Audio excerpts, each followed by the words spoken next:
أعوذ بالله من الشيطان الرجيم بسم الله الرحمن الرحيم وما تنزلت به الشياطين وما ينبغي لهم وما يستطيعون إنهم عن السمع لمعزولون। इन क़ुरान खे शैताननि न लथो आहे ऐं इहो क़ुरान उन्हनि जे लाइ मुनासिब कोन्हे ऐं उन्हनि खे इन जी ताक़त कान्हे, उहे इन खे इन जी ताक़त नथा रखनि। बेशक उहे ॿुधण जी जॻह खां परे कया वञनि था। हिन में अल्लाह रब्बुल आलमीन काफ़िर जेके हुआ, जेके नबी पाक सल्लल्लाहु अलैहि वसल्लम ते ऐं संदन जे मथां जेका वही यानी क़ुरान नाज़िल थियो उन में शक कंदा हुआ ऐं उन खे कोन मञींदा हुआ। उन्हनि खे हिकिड़ो शुबो, उन शुबे जो अल्लाह पाक हिते क़ुरान में जवाबु ॾिनो। असल में छा आहे जो अरब में मशहूरु हुआ काहिन, ऐं उहे काहिन हूंदा हुआ, उन्हनि वटि जिन्नात जेके आहिनि उहे ईंदा हुआ, शैतान काफ़िर जेके जिन्नात आहिनि उहे ईंदा हुआ ऐं उन्हनि खे अची मुख़्तलिफ़ क़िस्मनि जूं ख़बरूं ॿुधाईंदा हुआ। त ऐं उहे बि अहिड़े क़िस्म जूं कुझु ॻाल्हियूं, अजीब अजीब क़िस्म जूं ॻाल्हियूं उहे करे ॿुधाईंदा हुआ माण्हुनि खे। त हीअ असांखे जिन्ननि ॿुधायो आहे, हीअ असांखे ही ख़बर पई आहे। त काफ़िर जेके हुआ उहे नबी पाक सल्लल्लाहु अलैहि वसल्लम जे बारे में इहो शुबो कंदा हुआ त हीअ बि शायदि उन क़िस्म जो को माण्हू आहे। त अल्लाह रब्बुल आलमीन एतिरे क़दुर जो कुझु ॾींहंनि ताईं जॾहिं वही कान आई त बुख़ारी शरीफ़ में नऊज़ बिल्लाह हिकिड़ी माईअ चयो नबी पाक सल्लल्लाहु अलैहि वसल्लम जे बारे में त हिन जो शैतान हिन खे छॾे वियो आहे, नऊज़ बिल्लाह। अल्लाह रब्बुल आलमीन फरमाए पियो त ही रब्बुल आलमीन जो नाज़िल कयल क़ुरान आहे, ही रब्बुल आलमीन नाज़िल कयो आहे, हिन खे शैताननि नाज़िल कोन कयो आहे। छो इन में ॿ शयूं आहिनि जेके माने आहिनि, रुकावट आहिनि। हिकिड़ी वमा यंबग़ी लहुम, हिकिड़ो त ही क़ुरान हुननि जे मुनासिब कोन्हे, क़ुरान सां हुननि खे मुनासिबत कान्हे। शैताननि में शैतनत आहे, शैतनत माना गुमराही, शैतान माना सरापा गुमराही, ऐं ही क़ुरान आहे सरापा हिदायत। किथे हिदायत किथे गुमराही, ॿई हिक ॿिए जी ज़िद आहिनि। उन करे क़ुरान सां हिननि शैताननि जो कुझु बि को बि वास्तो कोन्हे, बल्कि ही क़ुरान हुननि जे बिल्कुलु ख़िलाफ़ आहे, हिननि जे तबियतुनि जे बिल्कुलु मुताबिक़ कोन्हे। इन करे क़ुरान खे शैतान खणी अचनि इहो थी कोन थो सघे, हिकिड़ी ॻाल्हि। ॿियो त वमा यस्ततीऊन, छो त हिननि खे ताक़त बि कान्हे। शैतान जेके जिन्नात आहिनि इन्हनि खे अल्लाह रब्बुल आलमीन एतिरी ताक़त ई कान ॾिनी आहे जो इहो जेको आहे सो आसमानी पैगाम खे खणी अचनि। छो अच्छा हूअ जेका ॻाल्हि आहे उहा इन करे जो यानी शैताननि जो मक़सदु आहे गुमराही, माण्हुनि खे मख़लूक खे गुमराह करणु, ऐं ही जेको क़ुरान आहे उहो इन जो मक़सदु आहे माण्हुनि खे हिदायत मिले। इन करे मुनासिब कोन्हे हिननि जे। ऐं ॿियो इहो त हिननि खे ताक़त बि कान्हे। छो ताक़त छा, किथां आणीनि क़ुरान खे? आसमान सां, फ़रिश्तनि खां। इन्नहुम अन सम्इ लमाज़ूलून, छो त हिननि खे उन जे क़ुरान जे ॿुधण जी जॻह जेका आसमाननि जो आहे, जिते फ़रिश्ता हिक ॿिए खे ॿुधाईंदा, उन जॻह तां हिननि खे हटायो वियो आहे। हुननि खे शिहाब साक़िब जेके आहिनि न, बाहि जा उल्हा हया था वञनि ऐं उन्हनि खे उतां हटायो थो वञे। उहे उते वञी कोन था सघनि उन जॻह ते, त आणींदा कीअं? इहे ॿ शयूं आहिनि जंहिंजे करे जेको आहे सो क़ुरान यानी क़ुरान काहिननि जो कलाम कोन थो थी सघे। अॻियां अल्लाह रब्बुल आलमीन फरमाए जॾहिं क़ुरान पाक जेको आहे सो उन जो साबित थी वियो त ही क़ुरान पाक रब्बुल आलमीन जो किताब आहे ऐं रब्बुल आलमीन जो कलाम आहे, त माना रब्बुल आलमीन जो कलाम आहे, त पोइ जेको आहे सो हिन जे हर हुकुम खे मञणु वाजिबु आहे। जॾहिं जहाननि जे बादशाह जो कलाम आहे, बादशाहनि जे बादशाह जो कलाम आहे, त हिन क़ुरान जे हर हुकुम खे मञणु वाजिबु आहे। ऐं इन क़ुरान जे हुकुमनि मां वॾे में वॾो हुकुम जेको तौहीद जो आहे। हाणे अल्लाह ताला फरमाए थो त असां इन तौहीद जे हुकुम खे सम्झाइण जे लाइ ऐं इन जी अहमियत खे सम्झाइण जे लाइ हिकिड़ो ख़ासि अंदाज़ था अपनायूं। तव्हांखे ए नबी सल्लल्लाहु अलैहि वसल्लम तव्हांखे हिकिड़ो यानी असां मिसाल था बनाए चऊं फला तदउ मा अल्लाह इलाहन आखर ए नबी सल्लल्लाहु अलैहि वसल्लम तव्हां अल्लाह खां सवाइ ॿिए के माबूद जी पूॼा न कजो फतकून मिनल मुअज़्ज़बीन ईअं न थिए नऊज़ बिल्लाह जो तव्हां जेको आहे सो उन्हनि माण्हुनि में शामिल थी वञो जिन खे अज़ाब कयो वञे। माना छा? माना इहा त ए नबी सल्लल्लाहु अलैहि वसल्लम तव्हां जे तरफ़ां शिरक अचे कुफर अचे इहो महाल आहे, नामुमकिन आहे त नबी पाक सल्लल्लाहु अलैहि वसल्लम जहिड़ी हस्ती एॾो वॾो नऊज़ बिल्लाह उन्हनि खां थिए ऐं वरी नबी पाक सल्लल्लाहु अलैहि वसल्लम ते नऊज़ बिल्लाह मिन ज़ालिक अज़ाब थिए इहो बि महाल आहे। हाणे जॾहिं एॾी वॾी हस्तीअ खे अल्लाह पाक जे तरफ़ां चयो पियो वञे त जेकर तूं बि कुफर करी शिरक करी त तोखे बि अज़ाब कयो वेंदो त जॾहिं उहा ज़ात जंहिंखां कुफर शिरक ऐं अज़ाब महाल आहे उन खे बि इहो चयो पियो वञे त जेकर तोखां ॿियो थियो त ॿियनि जो छा हाल थींदो? ॿिया त अहिड़े दर्जे जा कोन्हनि। उन करे कुफर ऐं शिरक खां इहो एॾो बुछड़ो कमु आहे कुफर ऐं शिरक जो इन खां रोकणु ज़रूरी आहे। हाणे अल्लाह ताला फरमाए थो इन खां रोकण जो तव्हां जेको आहे न ऐं इन जे नतीजे खां डिॼाइण जो तव्हां पंहिंजे ख़ानदान खां इब्तिदा करो। व अंदिर अशीरतकल अक़रबीन हीअं करियो जो तव्हांजा जेके वेझा रिश्तेदार आहिनि न उन्हनि खे इन कुफर ऐं शिरक जे बद अंजाम खां डिॼारियो।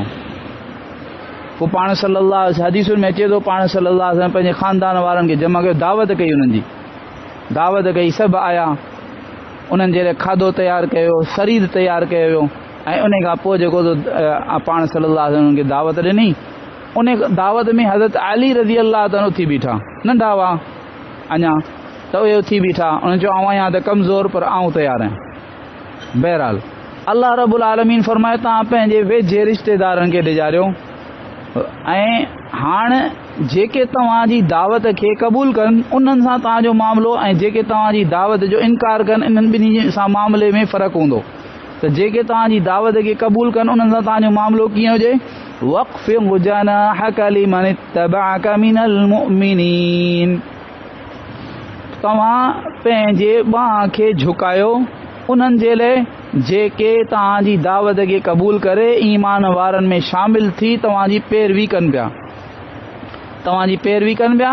हाणे इन्हनि जे लाइ तव्हां शफ़क़त वारो ऐं मोहब्बत वारो मामिलो इन्हनि सां करियो। पंहिंजे ॿांह खे झुकाए जो मतिलबु इहो आहे त इन्हनि सां तमामु प्यार वारो मामिलो करियो ऐं शफ़क़त वारो रहम वारो मामिलो करियो। फ़इन असौक फ़कुल इन्नी बरीउम मिम्मा तअमलून अच्छा इहे जेके चाहे तव्हांजे ख़ानदान जा हुजनि तव्हां ते ईमान आणण वारा चाहे तव्हांजे ख़ानदान जा न हुजनि पर इन्हनि सां तव्हांखे रहम वारो मामिलो करिणो आहे। अॻियां जेकॾहिं फ़इन असौक फ़कुल इन्नी बरीउम मिम्मा तअमलून ऐं पोइ जेकॾहिं तव्हांजी नाफ़रमानी कनि माना तव्हांजी दावत खे क़बूल न कनि त पोइ तव्हां उन्हनि खे चओ खुलियल लफ़्ज़नि में इन्हनि खे चओ त आऊं जेको कुझु तव्हां कुफर शिरक जेको कुझु तव्हां करतूत करियो पिया इन्हनि खां आऊं बेज़ार आहियां, साफ़ इन्हनि खे चई छॾियो। बाक़ी जेकॾहिं तव्हांखे इहा शइ हुजे त भई आऊं साफ़ इन्हनि खे ईअं कीअं चवां त आऊं बिल्कुलु तव्हां खां बेज़ार आहियां, थी सघे थो इहो ॿुधण खां पोइ मूंखे का तकलीफ़ ॾियनि या मूंसां दुश्मनी कनि। अल्लाह ताला फरमाए थो वतवक्कल अलल अज़ीज़िर रहीमिल्लज़ी यराकहीन तक़ूम वतक़ल्लुबक फिस्साजिदीन इन्नहु हुवस समीउल अलीम अवां उन ज़ात ते भरवसो करियो जेको कामिल इक़्तिदार वारो कामिल कुदरत ऐं ताक़त वारो आहे, वॾो महिरबान आहे। उहो जेको तव्हांखे ॾिसे थो जेॾी महिल तव्हां नमाज़ जे लाइ उथी था बीहो ओॾी महिल बि ऐं जेॾी महिल तव्हां यानी नमाज़ पढ़ण वारनि में जेको आहे सो यानी उथो वियो था ओॾी महिल बि अल्लाह पाक तव्हांखे ॾिसे थो पर सिर्फ़ु नमाज़ में कोन थो ॾिसे। इन्नहु हुवस समीउल अलीम ओ अल्लाह ताला ख़ूब ॿुधण वारो आहे ऐं ख़ूब ॼाणण वारो आहे। नमाज़ में हुजो या नमाज़ खां सवाइ हुजो तव्हांजे तमामु हालात खां वाक़िफ़ु आहे, तव्हांजी तमामु ॻाल्हियुनि खे ॼाणण वारो आहे। छा मतिलबु इहो त तव्हां भरवसो करियो अल्लाह ते, तव्हांखे ही का बि हक़ीक़ी को नुक़सानु तव्हांखे कोन पहुचाए सघंदा। असल में जेको माण्हू अल्लाह ते भरवसो करे थो उन खे जेकॾहिं तकलीफ़ पहुचे थी नुक़सानु पहुचे थो दुश्मननि जे तरफ़ां या कंहिंजे तरफ़ां त उहो हक़ीक़ी नुक़सानु कोन थो थिए। उहो हक़ीक़ी नुक़सान कोन थो थिए, उहो सूरतन नुक़सान थो थिए ऐं उन नुक़सान में हज़ारे क़िस्म जा नफ़ा थियनि था जेके अल्लाह ताला दुनिया में कुझु वक़्त खां पोइ या आख़िरत में अल्लाह रब्बुल आलमीन उन जे करे ज़ाहिर करे, पोइ उनखे ख़बर पए थी त हीअ जेका ज़ाहिरी तौर ते मूंखे नुक़सान पियो थो न, मूं तवक्कुल त कयो अल्लाह ते, पर पोइ बि मूंखे हीउ नुक़सान पियो थो, त इहो जेको नुक़सान पियो थो सूरत में नुक़सान हो ओॾी महिल, पर ज़ाहिरी हक़ीक़ी एतबार सां नुक़सान कोन हो, छो त इन में कई सारियूं हिकमतूं ऐं कई सारा नफ़ा इन ख़ुदि माण्हूअ जा लिकल हुआ जेके दुनिया में बाद में ज़ाहिर थिया या आख़िरत में ज़ाहिर थींदा। तव्हां तवक्कुल ई न करे करियो जो उहा ज़ात कहिड़ी आहे जेको कामिलुल कुदरत अज़ीज़ आहे, कामिलुल कुदरत आहे, सभु कुझु करे सघे थो ऐं तव्हां ते वॾो महिरबान आहे, अर रहीम, वॾो महिरबान आहे तव्हां ते। टी सिफ़त हुन जी आहे त हुनजो इल्मु कामिल आहे, तव्हांखे ॾिसे पियो ऐं तव्हांजी हर ॻाल्हि ॿुधे पियो, तव्हांखे हर हालत ॾिसे पियो, माना उनजो जी कुदरत बि कामिल, उन जी तव्हां ते रहमत ऐं शफ़क़त बि कामिल ऐं उन जो जेको इल्म बि कामिल। त अहिड़ी ज़ात क़ाबिल एतमाद आहे, अहिड़ी ज़ात आहे जंहिंजे मथां अखियूं पूरे माण्हू छा करे भरोसो करे। लिहाज़ा तव्हां अल्लाह ताला ते भरोसो करियो, ही को बि तव्हांखे भले सॼी दुनिया तव्हांजी दुश्मन थी वञे, तव्हां परवाह न करियो, तव्हांखे को बि हक़ीक़ी नुक़सान केरु बि पहुचाए कोन सघंदो। अल्लाह रब्बुल आलमीन फरमाए पियो त हाणे हिकिड़ो शुबो जेको आहे मज़ीद हुननि चयो पियो न त हीउ काहे जेको आहे सो शैताननि जो नाज़िल कयल आहे, नऊज़ बिल्लाह, तव्हां काहे न आहियो, त अल्लाह रब्बुल आलमीन फरमाए पियो त तव्हां हिननि खे चयो त आउं तव्हांखे ॿुधायां त शैतान कंहिं ते था लहनि, इहो आउं तव्हांखे हाणे ॿुधायां। हल उनब्बिउकुम अला मन तनज़्ज़लु शयातीन, छा तव्हांखे इहा ख़बर ॾियां उन शख़्स जी जंहिंजे मथां जेको शैतान लहंदा। तनज़्ज़लु अला कुल्लि अफ़ाकिन असीम, ए शैतान लहंदा हर कूड़े ऐं बदकार ते, वॾे कूड़े ऐं वॾे बदकार ते जेको आहे शैतान लहनि था। युल्क़ून समअ, पोइ ए जेके आहिनि जिन जे मथां लथा वॾा कूड़ा वॾा बदकार, ए कन लाए उन्हनि शैताननि जूं ॻाल्हियूं ॿुधनि था। व अक्सरुहुमुल काज़िबून, ऐं अक्सर हिननि मां कूड़ा आहिनि। छा मतिलबु इहो त अल्लाह ताला फरमाए पियो त ही शैतान जेके आहिनि न उहे यानी नबी पाक सल्लल्लाहु अलैहि वसल्लम जी हस्ती तव्हां ॾिसो, हिननि जो किरदारु तव्हां ॾिसो, हिननि जी जेका आहे सो सिफ़ात तव्हां ॾिसो। काफ़िर दुश्मन बि मञीनि था त ही सचारनि, काफ़िर दुश्मन बि मञीनि था त हिननि जा अख़लाक तमामु ऊचा आहिनि, पर आउं तव्हांखे ॿुधायां त शैतान जेके आहिनि न, जिन्नात शैतान नाज़िल कंहिं ते थियनि था, ए नाज़िल थियनि था उन माण्हूअ ते जेको परे तमामु वॾे दर्जे जो कूड़ो हुजे। हुज़ूर पाक सल्लल्लाहु अलैहि वसल्लम आला दर्जे जा सचा, हू हुजे आला दर्जे जो कूड़ो, वरी ही हुजे छा जंहिं ते शैतान नाज़िल थियनि उहो हुजे आला दर्जे जो बद किरदार बदमाश, ऐं हुज़ूर पाक सल्लल्लाहु अलैहि वसल्लम आला दर्जे जा मुत्तक़ी। ऐं पोइ इहो जेको आहे जेके जिन जे मथां शैतान नाज़िल थिया उहे उन्हनि जूं दिलियूं दिमाग़ ऐं कन उन जे तरफ़ मुतवजा बि थियनि, उहे शैताननि खां उहा शइ वठणु चाहिनि था जेका शैतान हिननि जे लाइ खणी आया आहिनि। हुज़ूर पाक सल्लल्लाहु अलैहि वसल्लम त शैताननि जो ख़ुदि दुश्मन आहे, हुननि जे तरफ़ मुतवजा छा थींदो।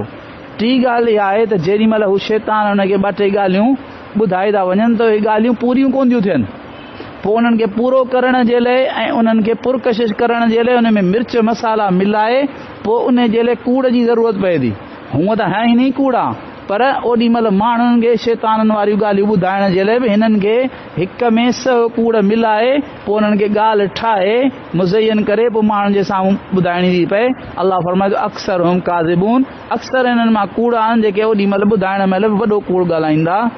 त हुज़ूर पाक सल्लल्लाहु अलैहि वसल्लम खे तव्हां ॾिसो ऐं उहे ॾिसो उन्हनि खे ॿुधो जिन जे मथां ए शैतान नाज़िल थियनि था, ज़मीन ऐं आसमान जो फ़र्क़ु आहे।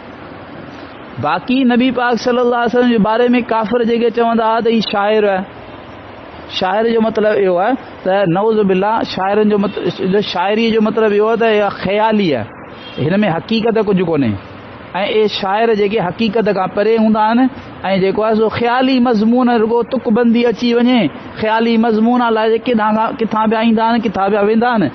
त नऊज़ बिल्लाह हुज़ूर सल्लल्लाहु अलैहि वसल्लम जे बारे में चवनि था त हुज़ूर सल्लल्लाहु अलैहि वसल्लम बि शाइरनि। इन जो जवाबु अल्लाह ताला फरमाए थो वश्शुअराउ यत्तबिउहुमुल गावून, शाइर जेके आहिनि न उन्हनि जी त पैरवी कंदा गुमराह माण्हू, यानी उन्हनि जे राह ते हलनि था गुमराह माण्हू। और राह आहे शाइरी, राह आहे शाइरी, माना शाइरी खे इख़्तियारी कंदा गुमराह। शाइरी जो मतिलबु आहे त तहक़ीक़ खे छॾे रुगो जेको ख़्याली ॻाल्हियूं, ख़्याली ऐं का हक़ीक़त न उन में, रुगो ठलियूं जेको थो ईअं बकवास ऐं उहा रुगो ठाहे लफ़्ज़ तरतीब ॾेई लफ़्ज़ पुरकशिश बनाया वञनि, बाक़ी उन में को मज़मून ख़ासि न हुजे ऐं को हक़ीक़ी ॻाल्हि न हुजे, त अहिड़ा कमु केरु थो करे? गुमराह माण्हू था कनि। अलम तर अन्नहुम फी कुल्लि वादिन यहीमून, छा तव्हांखे ख़बर कान्हे त छा तव्हां कोन ॾिठो आहे त उहे हर वादीअ में, हर मैदान में यानी हैरान पिया फिरंदा आहिनि। वादीअ मां मुराद आहे मज़मून जी वादी। उहे सोचींदा आहिनि त को मज़मून ज़हन में अचे त पोइ असां उन जो ठाहियूं, असां उन जो शेरो शाइरी कयूं, त उन जे बारे में हैरान पिया फिरंदा आहिनि ऐं सोचींदा पिया आहिनि त कुझु असांखे अची वञे त असां उनखे शेरो शाइरी में घड़ियूं। अन्नहुम यक़ूलून मा ला यफ़अलून, पोइ इहा शइ जेका उन्हनि जे ज़हन मज़मून उन्हनि खे मिलंदो आहे उहो मज़मून ख़्याली हूंदो आहे, उहा हक़ीक़ी कोन हूंदो आहे। उन में अन्नहुम यक़ूलून उहे चवंदा आहिनि उहा ॻाल्हि जेका कंदा कोन्हनि, छो त करण जी हूंदी कान्हे, हक़ीक़ी हूंदी कान्हे, रुगो ख़्याली हूंदी आहे। उन करे उहे शाइर जेके अहिड़ियूं ॻाल्हियूं कंदा आहिनि जेके हक़ीक़त ते कोन्हनि। जॾहिं त हुज़ूर पाक सल्लल्लाहु अलैहि वसल्लम जिन इन खां बिल्कुलु बरअक्स आहिनि, हुज़ूर सल्लल्लाहु अलैहि वसल्लम जो पंहिंजो अख़लाक़, पंहिंजो शान, हुननि जी हर ॻाल्हि मुहक़क़, हर ॻाल्हि क़ाबिल अमल, हर ॻाल्हि जेका आहे उहा वज़नदार। किथे शाइर ऐं किथे हुज़ूर पाक सल्लल्लाहु अलैहि वसल्लम। अॻियां चओ त सभिनी शाइरनि जी नफ़ी थी वई हिते। हाणे अल्लाह ताला फरमाए थो सभु अहिड़ा कोन्हनि शाइर, बल्कि के शाइर अहिड़ा बि आहिनि इल्लल्लज़ीना आमनू वअमिलुस्सालिहात वज़करुल्लाह कसीरन वंतसरू, मगर उहे माण्हू जिन ईमान आंदो ऐं सुठा अमल कया शाइरनि में, उहे शाइर जेके मोमिन आहिनि ऐं जेके सुठा अमल करण वारा आहिनि ऐं पंहिंजे शाइरो शाइरीअ में कसरत सां हुननि अल्लाह जो खे यादि कयो। माना शेरो शाइरीअ में हुननि दीन जूं ॻाल्हियूं बयानु कयूं, अल्लाह जूं ॻाल्हियूं बयानु कयूं, दीन जी ताईद कई, त इहो बि जेको आहे ऐं इल्म खे बयानु कयो, शेरो शाइरी खे ज़रियो बनायो इल्म खे फैलाइण जो, त हुननि अल्लाह जो ज़िक्र कसरत सां कयो। वंतसरू मिन बाद मा ज़ुलिमू, ऐं इन्हनि ते ज़ुल्म कयो वियो, उन खां पोइ इन्हनि इंतिकाम वरितो। माना जेकॾहिं का शाइरी में ईअं लॻे थो त कंहिंजी मज़म्मत कई अथनि, कंहिंखे बुरो चयो अथनि, त ईअं पाणे कोन बुरो चयो अथनि, पहिरीं हिननि सां पहल थी आहे, पहिरीं हिननि खे बुरो चयो वियो आहे, पहिरीं हिननि खे सतायो वियो आहे, या हिननि जे दीन जे मथां या दीनदारनि जे मथां किन जेको थो यानी छा कया आहिनि इल्ज़ाम लॻाया आहिनि, जंहिं सां इंसान खे वॾी तकलीफ़ पहुचंदी आहे। पोइ इंतिकाम वठण जे लाइ हिननि जेको आहे बदिलो वठण जे लाइ इहा शाइरी कई आहे, इहा पहिरीं खां कान्हे। वसयअलमुल्लज़ीना ज़लमू अय्य मुनक़लबिन यनक़लिबून, हाणे इहो मज़मून पूरो थियो त जेके सही शाइर आहिनि, ईमान वारा आहिनि, जिन पंहिंजी शाइरीअ खे दीन जे लाइ इस्तेमालु कयो आहे, उहे इन मज़म्मत खां ॿाहिरि आहिनि। हाणे अल्लाह रब्बुल आलमीन फरमाए थो सूरत पूरी थी। हाणे असां चऊं था दलाइल नबूअत जा पूरा थिया, जेके शुबहात हुआ काफ़रनि खे उहे बि असां बयानु करे छॾिया। हाणे बि जेके माण्हू पंहिंजे ज़िद ते बरक़रार रहंदा ऐं चवंदा त न हाणे बि असां नबी सल्लल्लाहु अलैहि वसल्लम जी दावत खे तस्लीम कोन था करियूं, त पोइ उन्हनि जे लाइ धड़को आहे वसयअलमुल्लज़ीना ज़लमू अय्य मुनक़लबिन यनक़लिबून। अन क़रीब अहिड़ा ज़ालिम ॼाणंदा त कहिड़े मुसीबत ऐं कहिड़ी यानी तकलीफ़ वारी जॻह में मोटी वञनि पिया, यानी उहा जॻह जहन्नम। अल्लाह रब्बुल आलमीन पाण सभिनी जी हिफ़ाज़त फरमाए जहन्नम खां, क़ुरान सम्झी उन ते अमल करण जी तौफ़ीक़ अता फरमाए। सूरत पूरी थी इंशाअल्लाह, सुभाणे खां ॿी सूरत शुरू थींदी इंशाअल्लाह। या अरहमर राहिमीन, या अरहमर राहिमीन, या अरहमर राहिमीन, या ज़ल जलाली वल इकराम, या ज़ल जलाली वल इकराम, या ज़ल जलाली वल इकराम। अल्लाहुम्मा सल्लि अला सय्यिदिना मुहम्मद व अला आलि मुहम्मद कमा सल्लैता अला इब्राहीम व अला आलि इब्राहीम इन्नका हमीदुम मजीद। अल्लाहुम्मा बारिक अला मुहम्मद व अला आलि मुहम्मद कमा बारकता अला इब्राहीम व अला आलि इब्राहीम इन्नका हमीदुम मजीद। रब्बना ज़लमना अनफुसना व इन लम तग़फिर लना व तरहमना लनकूनन्न मिनल खासिरीन। रब्बना आतिना फिद दुनिया हसना व फिल आखिरति हसना व क़िना अज़ाबन नार।